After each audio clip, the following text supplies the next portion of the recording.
Good morning friends. Jaswant के होनहार बच्चों के लिए मैं एक नया वीडियो लेके आ रहा हूँ और आशा करता हूँ आप सब लोग अपने घर बैठ के अच्छी तरह पढ़ाई कर रहे होंगे और जो भी चीज़ समझ में ना आए मैं आपके साथ हूँ, आपके पास हूँ। आप मुझसे कभी भी, जैसे कि मैंने आपके साथ वीडियो एक बनाया हुआ है और मैंने ग्रुप बना के आपको वीडियो भी उसमें डाली हुई हैं, तो आप सब ऐड किए हुए हैं उस समय में बच्चे, और आप सब घर पे अच्छी तरह पढ़िए। चलिए हम शुरुआत करते हैं फिजिक्स के 12th क्लास के बारे में। ठीक है, हम पहला चैप्टर लेते हैं, उसमें आता है विद्युत क्षेत्र। विद्युत क्षेत्र में हमारा पहला चैप्टर है, ये आप देख सकते हैं यहाँ पे लिखा हुआ है। ठीक है ना, विद्युत क्षेत्र लिखा हुआ है। ये हमारे 12th क्लास के फिजिक्स का फर्स्ट चैप्टर शुरू हो रहा है और यहाँ से सबसे पहले पहला टॉपिक जो मैंने आपको नोट्स बना के आपको भेजा हुआ है वीडियो में, या जो शॉर्ट भेजे हुए हैं उसमें आप पढ़ लीजिए। आप अच्छी तरह घर पे नोट्स बनाइए और नोट्स बना के जो मैं आपको भेज रहा हूँ उन्हें पहले आप लिख लीजिए। बाकी मैं आपको जो कन्फ्यूजन है समझा रहा हूँ वो ब्लैक बोर्ड पे समझा रहा हूँ। ठीक है ना। सबसे पहले विद्युत क्षेत्र हमारा एक हमारा चैप्टर का नाम है और उस चैप्टर में सबसे पहले आता है आवेश। आपको देखिए सब चीज़ों को लिखी होगी आवेश क्या है। सबसे पहले आपने लिखा होगा विद्युत आवेश क्या होता है। पहले मैं आपको विद्युत आवेश बता देता हूँ। देखिए आवेश क्या है। आवेश कोई कण नहीं है, आवेश कोई पदार्थ नहीं है। आवेश पदार्थ का या कण का या किसी वस्तु का गुण होता है। समझ में आया। आवेश क्या है, किसी भी पदार्थ का वह गुण है जिसके द्वारा वो कोई विद्युत क्षेत्र या चुंबकीय क्षेत्र उत्पन्न करता है। ठीक है, आवेश पदार्थ का वह गुण है जो किसी भी वस्तु के अंदर चुंबकीय क्षेत्र या विद्युत क्षेत्र को उत्पन्न करता है, या जिसमें ऐसा गुण आने पर वो पदार्थ या वस्तु विद्युत या चुंबकीय क्षेत्र उत्पन्न करती है या विद्युत की तरह व्यवहार करती है, उसे आवेश कहा जाता है। ठीक है, हमारी दुनिया में बहुत सारी वस्तुएं होती हैं, वो अलग अलग स्वभाव अलग अलग प्रकृति को दर्शाती है। किसी की प्रकृति होती है ऋण आवेश वाली, किसी की प्रकृति होती है धन आवेश वाली। मैंने अपने नोट्स के अंदर जो आपने पढ़े होंगे उसमें लिखा हुआ है कि जो विद्युत आवेश है वो कई चीज़ों में अलग अलग तरीके से होता है। जैसे कांच की छड़ को रेशम के कपड़े से रगड़ने पर, एबेनॉइड रॉड को बिल्ली की खाल से रगड़ने पर अलग अलग तरह के आवेश उनमें उत्पन्न हो जाते हैं। तो अब विद्युत आवेश उत्पन्न कैसे किया जाता है, ऐसा गुण कैसे बनाया जाता है, तो उसमें एक टॉपिक लिखा हुआ है जिसमें लिखा हुआ है घर्षण विद्युत प्रभाव। अब देखिए विद्युत आवेश के द्वारा या किसी आवेश के द्वारा किसी विद्युत को उत्पन्न करना, जिसमें कि घर्षण प्रक्रिया का यूज होता है। घर्षण माने दो वस्तुओं को आपस में रगड़कर घर्षित करके अगर आप किसी के वस्तु के अंदर आवेश उत्पन्न कर रहे हो तो वो कहलाता है विद्युत आवेश कहलाता है। चलिए आगे चलते हैं हम लोग आगे। ठीक है, आवेश को आप समझिए, उसमें पढ़िए अच्छी तरह।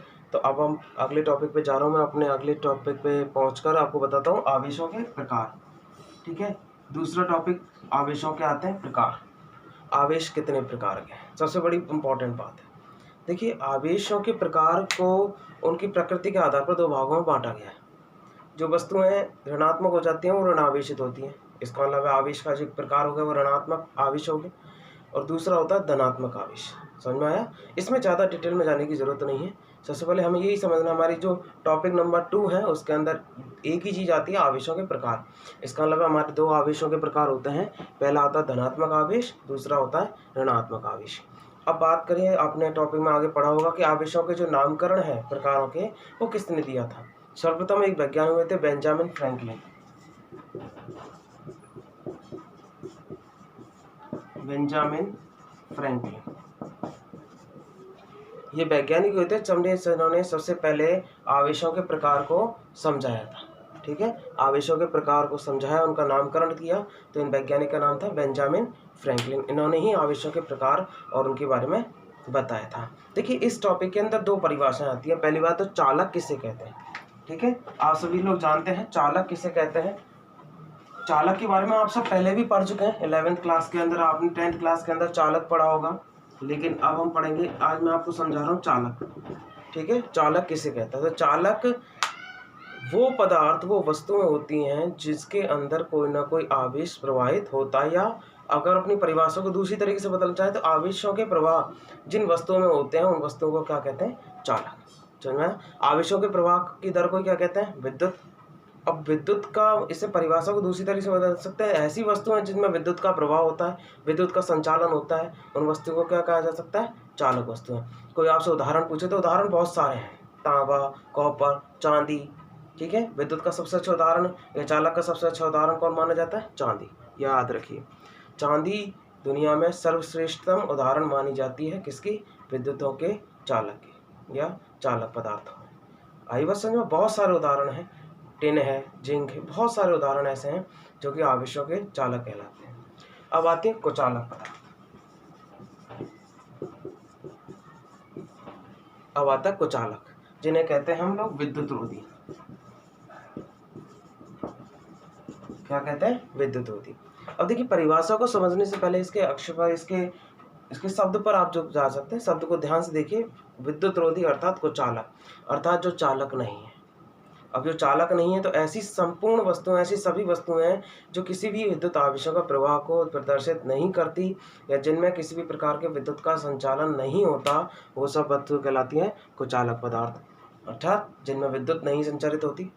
अब कुचालक पदार्थ कौन कौन से हो सकते हैं? बहुत सारे हो सकते हैं। एबोनाइट है, ठीक है, कांच की छड़ है, और बहुत सारी और चीज़ें हो सकती हैं, लकड़ी है, पत्थर है।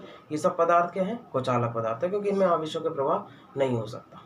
आई बात समझ में? तो ये दो टॉपिक है, मैं आपको समझाने के लिए फिर से बता रहा हूँ। चालक पदार्थ कौन से होते हैं? जिनमें आवेशों का प्रवाह होता है, जो विद्युत का संचालन करते हैं, वो चालक पदार्थ कहलाते हैं। उदाहरण तांबा, सोना, चांदी।